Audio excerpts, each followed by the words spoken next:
அடிச்சு குடிச்சு கிடந்த ஊருக்குள்ளே நல்ல அறிவை கொடுத்து இணைச்ச உமையவளே மனுஷன் நினைச்சு எதுதான் நடக்குமடி உந்தன் நினைப்பு எதுவோ அதுதான் நிகழுமடி நல்லோக்கு தீங்கிழச்சா காப்பவள் நீயே பொல்லாத கோபம் கொண்டு பொங்கிடும் தாயே கோடானு கோடியிலே நானும் உன் சேயே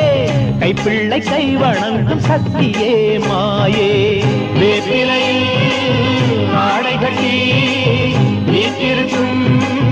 அம்பிகையே கோடத்தில் உட்கார்ந்திடும் மகமாயே நன்றி உனக்கு சொல்ல வார்த்தையில்லை மாறியே நெஞ்சு நிறைஞ்சு நிற்கும் ஆயிரங்கன் சூலியே